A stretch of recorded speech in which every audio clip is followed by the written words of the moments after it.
Bismillahirrahmanirrahim. Assalamualaikum warahmatullahi wabarakatuh. Perkenalkan kami dari kelompok 2 yang beranggotakan Dinda Amalia, Hilda Hanifah, dan Ula Adrikni Rohmati. Di sini kami akan mempresentasikan mengenai sumber xenobiotik di lingkungan. Untuk materi yang pertama itu akan dijelaskan oleh saya sendiri.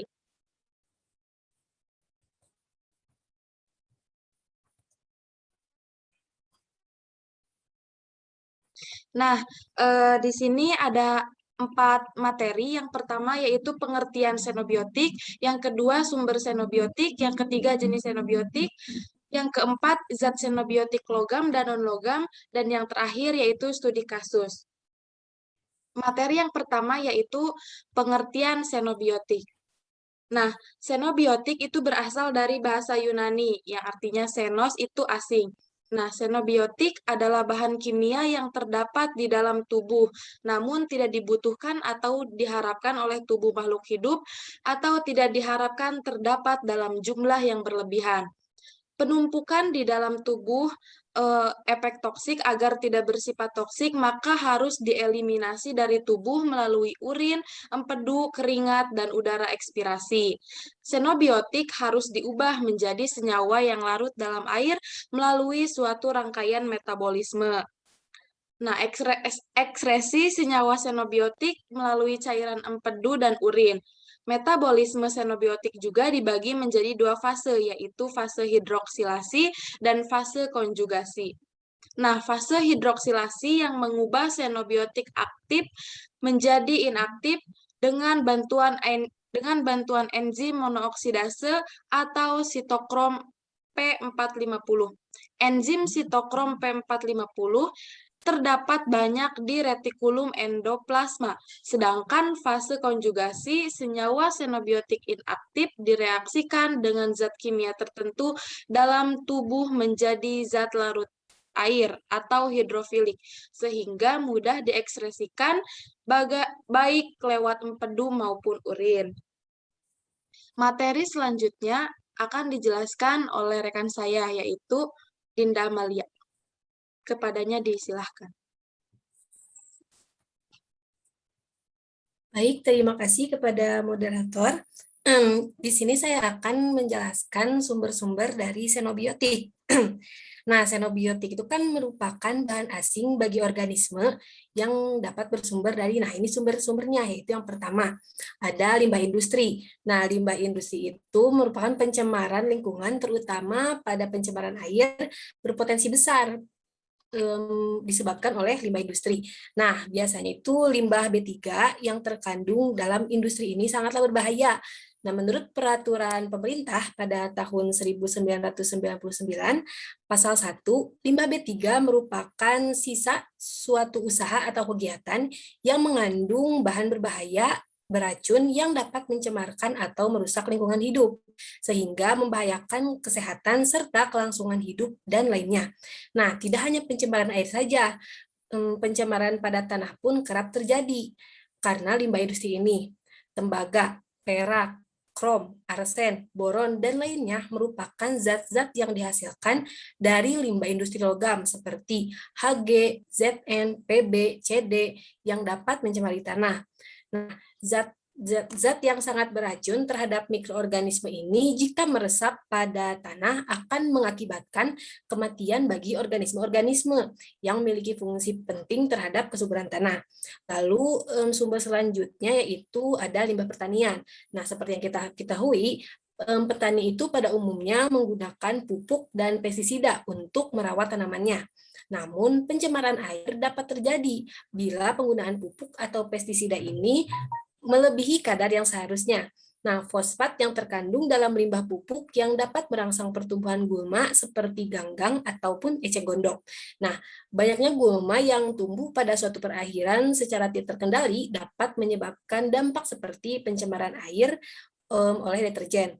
Nah, lalu limbah pertanian sebenarnya dapat berupa sisa-sisa pupuk sintetik untuk menyuburkan tanah atau tanaman, seperti itu contohnya pupuk urea dan pestisida. Yang pupuk urea dan pestisida. Sebentar.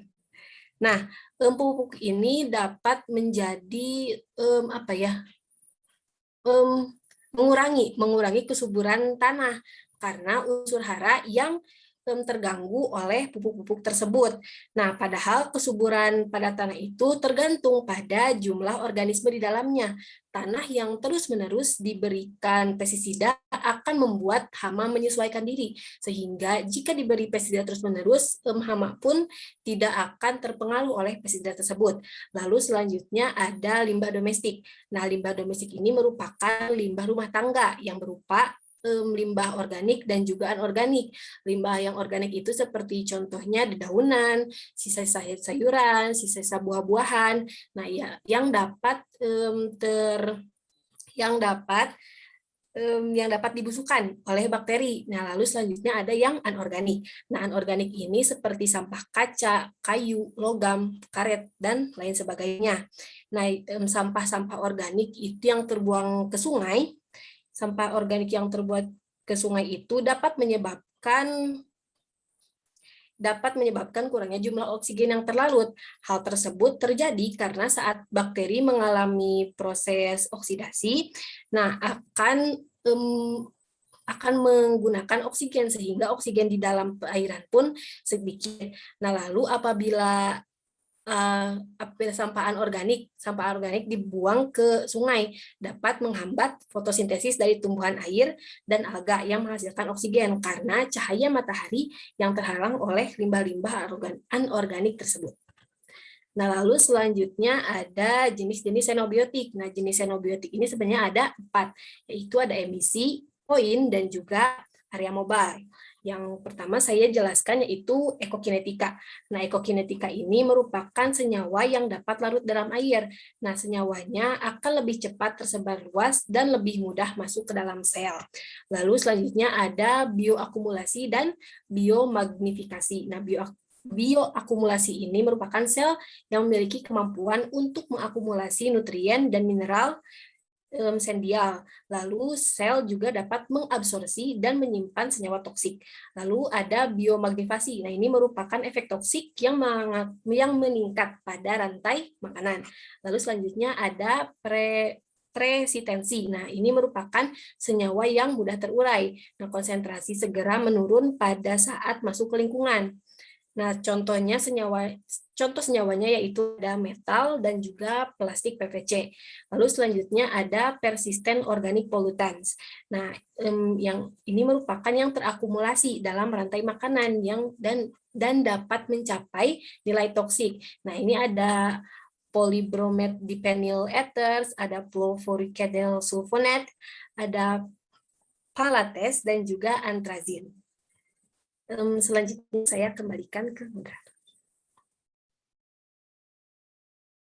Baik, terima kasih untuk Saudari Damal yang telah menjelaskan materi tersebut. Materi selanjutnya akan dijelaskan oleh Saudari Ula. Kepadanya disilahkan.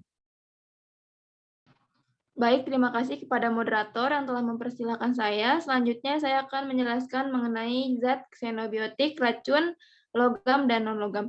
Di sini terdapat 3 racun logam sebagai zat xenobiotik yang dapat dikelompokkan menjadi yang pertama ada logam berat dan logam ringan, yang kemudian yang kedua ada logam esensial dan non-esensial, dan yang ketiga ada logam yang terdapat hanya sedikit trace mineral dan bukan trace mineral. Nah, logam ini dapat memasuki tubuh manusia lewat inhalasi maupun oral. Absorpsi inhalasi dapat terjadi apabila logam terbentuk debu yang cukup halus antara 2-5 μ. Selain itu, logam yang diabsorpsi lewat gastrointestinal akan berdifusi pasif ataupun katalis maupun aktif dan ditransport ke organ target ataupun bereaksi sehingga terjadi berbagai transformasi senyawa logam sehingga efeknya menjadi beragam. Nah, ketika logam tidak diakumulasikan oleh tubuh akan diekskresikan melalui berbagai organ seperti ginjal, usus, rambut, atau bagian organ lainnya. Kemudian toksitas logam ini bersifat akut jika dosisnya tinggi dalam waktu pemaparan pendek dengan portal of entry dengan cepat juga, dapat bersifat kronis jika dalam dosis rendah dengan paparan menahun serta gejala tidak mendadak dan seluruh organ dapat terkena dampak. Kemudian ada respon metabolisme xenobiotik yang dapat menguntungkan karena metabolit yang dihasilkan menjadi zat polar sehingga dapat diekskresikan keluar tubuh.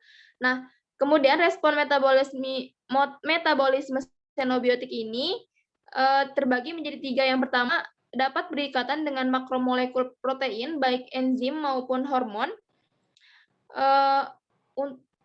Yang kedua, ada dapat berikatan dengan makromolekul menjadi hapten. Kemudian yang ketiga, dapat berikatan dengan makromolekul DNA di bagian adenin dan guanin sehingga membentuk DNA aduktif yang memicu terjadinya sel kanker. Boleh di next. Nah, kemudian di sini ada studi kasus mengenai kandungan logam berat Cu dalam ikan bandeng, studi kasus di tambak wilayah Tapak Semarang. Dari hasil penelitian Setiadi di perairan Pantai Semarang menunjukkan hasil kualitas air di 19 stasiun sampling. Penelitian menunjukkan adanya 4 unsur logam berat, yaitu yang pertama ada kadmium, kemudian timbal, seng, dan perak. Kemudian dari hasil analisis kandungan logam berat tersebut, di 12 kabupaten atau kota pantai utara Jawa Tengah menunjukkan secara umum untuk air yang tercemar hampir semua jenis logam berat seperti CD, Cu, Cr, Pb, Ni, Zn kecuali As. Sedimen telah tercemar oleh logam merkuri dan lainnya, sedangkan kerang telah tercemar oleh logam berat Pb oleh Cu dan Zn. Kemudian hasil dari studi kasus ini menjelaskan bahwa logam berat yang terdapat dalam wilayah pantai selatan utara atau pantai utara Jawa Tengah ini terdapat banyak sekali kandungan logam berat Cu yang akhirnya diserap atau yang terkandung dalam ikan bandeng. Mungkin cukup sekian yang bisa saya sampaikan, kurang lebihnya mohon maaf, saya kembalikan kepada moderator. Baik, terima kasih kepada Saudari Ula yang telah mempresentasikan materi tersebut. Alhamdulillah, seluruh materi telah kami presentasikan dan telah kami sampaikan. Kurang lebihnya kami mohon maaf. Terima kasih atas segala perhatiannya. Wassalamualaikum warahmatullahi wabarakatuh.